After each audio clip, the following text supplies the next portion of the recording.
Bismillahirrahmanirrahim. Assalamu alaikum. Welcome to another video lecture. I am Muneer Ahmad. Dear students, हम kingdom protista को discuss कर रहे हैं. अगर आपने प्रीवियस लेक्चर्स देखे हों तो मैं आपसे क्वेश्चन पूछता हूं कि किंगडम प्रोटिस्टा में जो ऑर्गेनिजम्स हैं उनको हमने कितने मेजर ग्रुप्स में डिवाइड किया था. तो डेफिनेटली आपका यही आंसर होगा कि सर हमने 3 मेजर ग्रुप्स में डिवाइड किया था. एक को नाम दिया था एनिमल लाइक प्रोटिस्ट का, सेकंड ग्रुप को नाम दिया था प्लांट लाइक प्रोटिस्ट और थर्ड ग्रुप को नाम दिया था फंजाई लाइक प्रोटिस्ट का. जो फर्स्ट ग्रुप था एनिमल लाइक प्रोटिस्ट उनको हम डिटेल से डिस्कस कर चुके हैं. फिर हमने जो नेक्स्ट ग्रुप था प्लांट लाइक प्रोटिस्ट उसको डिस्कस कर रहे हैं कि प्लांट लाइक प्रोटिस्ट क्या है और प्लांट लाइक जो प्रोटिस्ट हैं उनको हमने कुछ फर्दर ग्रुप्स में या फाइला में डिवाइड किया था, जिसमें euglenoids, dinoflagellates, diatoms, brown algae, rhodophyta and chlorophyta शामिल हैं. जो फर्स्ट 3 ग्रुप यानी यूग्लिनाइड्स, डायनोफ्लैजिलेट्स और डायटम्स इनको हम डिटेल से डिस्कस कर चुके हैं. आज हम प्लांट लाइक प्रोटिस्ट का नेक्स्ट ग्रुप ब्राउन एल्गी इसको डिस्कस करने जा रहे हैं कि ब्राउन एल्गी क्या है, इसमें जो मेंबर्स होंगे उनकी जर्नल करैक्टरिस्टिक्स क्या हैं और इनकी इंपॉर्टेंस क्या है. अगर मैं यूग्लिनाइड्स, डायनोफ्लैजिलेट्स और डायटम्स के कुछ 1-2 पॉइंट्स रिवाइज करता हूं ताकि आपके माइंड में एक कंपैरिजन भी क्रिएट हो जाए. अब जो यूग्लिनाइड्स, डायनोफ्लैजिलेट्स और डायटम्स को जब हम डिस्कस कर रहे थे तो वहां पे हमने एक बात कही थी, अगर आपको याद हो, कि ये यूनिसेलुलर हैं और माइक्रोस्कोपिक हैं. लेकिन जो आज जो ग्रुप हम डिस्कस कर रहे हैं जो है ब्राउन एल्गी, जरा फोकस कीजिएगा, इंपॉर्टेंट पॉइंट है. ये है भी मल्टी सेलुलर और इनकी लेंथ इतनी लंबी होती है कि ये 100 मीटर्स तक ये फैले हुए होते हैं. इसके अलावा जो ब्राउन एल्गी है इसका एक एग्जाम्पल है सरगेसम. जिस सी में सरगेसम हो तो उस सी को सरगेसम सी कहा जाता है. अगर आप नेट पे सर्च करें सरगेसम सी तो आपको इसकी पिक्चर्स भी मिल जाएगी. तो इसके इतने फैले हुए होते हैं, फ्लोट कर रहे होते हैं, तो उस एरिया पे जहां पे सरगेसम सी है तो उस एरिया में शिप्स को अलाउ नहीं किया जाता क्योंकि वहां पे ये उनमें रिकावट देते हैं. अब इसके अलावा जो ब्राउन एल्गी है इसकी जो सेल वाल है उसके अंदर एक इंपॉर्टेंट कंपोनेंट पाया जाता है जो हम अभी डिस्कस करेंगे, जो एज अ सॉफ्टनिंग एजेंट के तौर पर यूज होता है टूथपेस्ट में, आइसक्रीम्स में और सोप्स में. तो इंपॉर्टेंट है ना. So let's start. Brown algae क्या है? डियर स्टूडेंट्स, ब्राउन एल्गी को हम फियोफाइटा बी कहते हैं. ब्राउन एल्गी जब मैंने नाम लिया तो आपके माइंड में एक बात आ चुकी होगी कि सर अगर इसको ब्राउन एल्गी कह रहे हैं तो इसका मतलब है इसका कलर ब्राउन है. तो बिल्कुल यही बात है. अब इस ग्रुप का नाम जो फियोफाइटा क्यों है, अब ये क्वेश्चन है. फियोफाइटा इस वजह से इस ग्रुप का नाम है क्योंकि ये जो फियो का वर्ड है ये लैटिन में ग्रे कलर के लिए या ब्राउन कलर के लिए यूज होता है और फाइटा आप ऑलरेडी जानते हैं, हम प्रीवियस लेक्चर्स में भी बता चुके हैं, एल्गी को या एल्गी को कहते हैं. तो इस वजह से इसकी कलर की बेस पे इसका नाम जो है फियोफाइटा है और इस क्लास का नाम फियोफाइसी भी है. अब इस ग्रुप में ब्राउन एल्गी में एक ऐसा मेंबर भी पाया जाता है जो मोस्ट प्रोमिनेंट है, जिसकी वजह से कॉमनली ब्राउन एल्गी को कैल्प्स भी कहते हैं. उस मेंबर का नाम जो है वो कैल्प्स है और कैल्प्स की लेंथ इतनी बड़ी होती है कि 100 मीटर तक हो सकती है, फैला हुआ होता है. और इसके अंदर कैल्प्स के अंदर ये जो लीफ लाइक स्ट्रक्चर्स हैं, जरा फोकस कीजिएगा, मैंने लीव्स का नाम नहीं लिया, मैंने ये कहा कि लीफ लाइक स्ट्रक्चर्स यानी लीफ की तरह जो स्ट्रक्चर्स होती हैं वो बहुत लंबी और दूर दूर तक फैली हुई होती हैं. क्लियर है? अब यही पॉइंट मैंने यहां पे कैल्प्स में लिख लिया है कि लार्ज, इसमें possessing large leaf like structures पाई जाती है जिसको हम थैलस कहते हैं. थैलस का वर्ड कल भी हमने प्रीवियस लेक्चर में यूज किया था. थैलस क्या है? जब प्लांट्स, अगर आप प्लांट्स देखें डेली लाइफ में आप देखते होंगे तो प्लांट्स के अंदर आपको लीव्स उसकी रूट्स अंडरग्राउंड होती हैं और उसकी स्टेम क्लियर उसमें डिफ्रेंशिएट कर सकते हैं, ये पार्ट है, ये पार्ट है, ये पार्ट है. लेकिन ऐसी स्ट्रक्चर जिसमें हम लीव्स, रूट्स और स्टेम को डिफ्रेंशिएट ना कर सकें तो उसको हम क्या कहते हैं, थैलस। तो थैलस का स्ट्रक्चर जो है हमारे पास ये ब्राउन एल्गी में होता है। अब इस कैल्प्स में यानी इस ग्रुप में इतने बड़े बड़े मेंबर्स होने की वजह से इस ग्रुप को कॉमनली जो है वो जायंट ऑफ प्रोटिस्ट भी कहते हैं, यानी बहुत बड़ा। इसमें ऐसे प्रोटिस्ट हैं जो बहुत बड़े बड़े हैं, तो इस वजह से इस ग्रुप का नाम है। अब ब्राउन एल्गी की जर्नल कैरेक्टरिस्टिक्स पे जाते हैं। सबसे पहले जो ब्राउन एल्गी है इसके हैबिटेट पे जाते हैं कि ये रहता कहाँ पे है, इसका रहन सहन कहाँ पे है। तो ब्राउन एल्गी जो है mostly they are marine, mostly ये समुद्री पानी में, समुद्र में रहता है, लेकिन इसकी कुछ स्पीशीज जो हैं fish species found in fresh water है। अब इसकी बॉडी फॉर्म की बात की जाए कि ये यूनिसेलुलर है या मल्टी सेलुलर है। अगर मल्टी सेलुलर है तो क्या हम भी मल्टी सेलुलर हैं, तो हमारे तरह इनके अंदर भी सिस्टम है, क्वेश्चन है। तो बॉडी फॉर्म की बात की जाए तो मल्टी सेलुलर है, लेकिन यहां पे मैंने एक और पॉइंट इंपॉर्टेंट लिखा है कि नॉट ऑर्गन सिस्टम। इसका यह मतलब हुआ कि इस एक से ज्यादा सेल से मिलकर तो बनता है, लेकिन ये सेल सारे एक ही तरह के होते हैं। इनके अंदर जैसे हमारे अंदर सेल्स, डिफरेंट सेल्स जो सेल्स हैं वो मिलते हैं, वो टिश्यू बनाते हैं, फिर टिश्यू मिलके ऑर्गन और ऑर्गन मिलके ऑर्गन सिस्टम बनाता है, लेकिन इस तरह का काम इधर नहीं है। सो ये हैं तो मल्टी सेलुलर, लेकिन एक ही टाइप के सेल से मिलकर बनते हैं। तो ये पॉइंट आपने अपने माइंड में रखना है मल्टी सेलुलर का।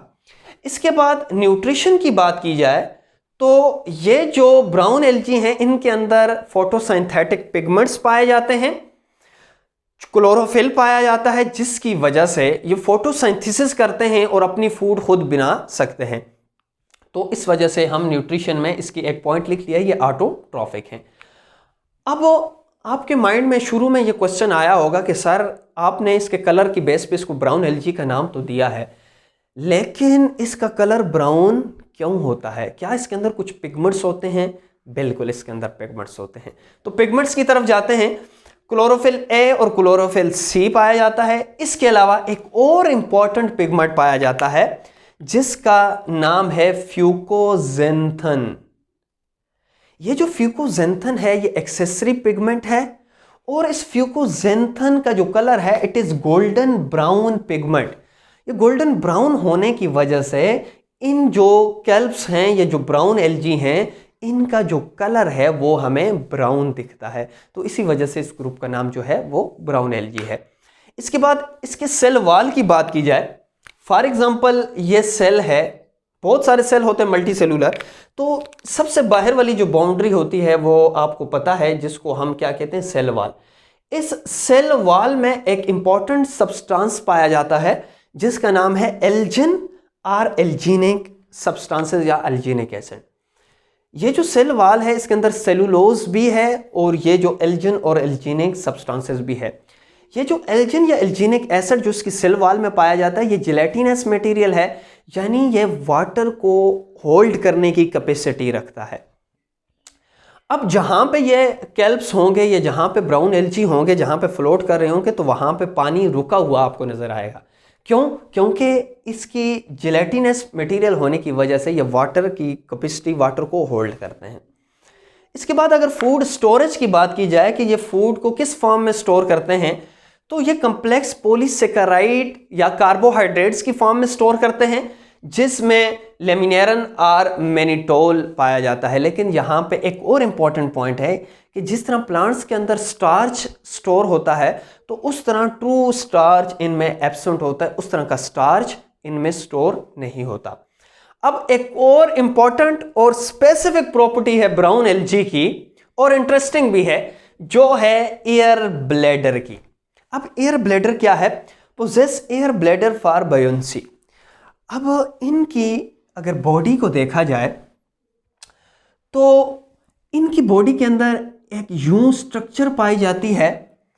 इस स्ट्रक्चर को, जो अंदर से ऐसे स्पेस होता है, इस स्ट्रक्चर को हम एयर ब्लैडर कहते हैं, जो एयर फिल होती है। अब इस स्ट्रक्चर या एयर ब्लैडर की क्या फायदा क्या है, इंपॉर्टेंस क्या है? इसका इंपॉर्टेंस यह है कि ये इन स्ट्रक्चर की जो डेंसिटी है उसको कम करती है, और इजीली ये सरफेस पे फ्लोट करते रहते हैं। क्लियर है? अब इसके अलावा अगर इसकी वैसे जनरल स्ट्रक्चर पर बात की जाए तो इनमें यूं लीफ लाइक स्ट्रक्चर्स पाई जाती हैं। अभी मैं लीव्स का नाम नहीं लिया, तो लीफ लाइक स्ट्रक्चर्स पाई जाती हैं जिसको हम ब्लेड कहते हैं।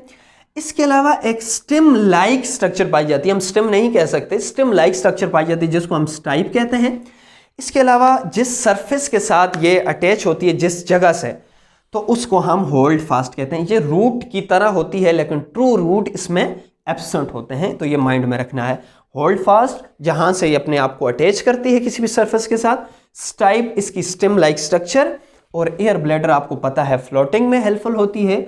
और इसकी जो लीफ लाइक स्ट्रक्चर्स हैं, लीफ नहीं, लीफ लाइक जो स्ट्रक्चर्स हैं उसको हम ब्लेड कहते हैं।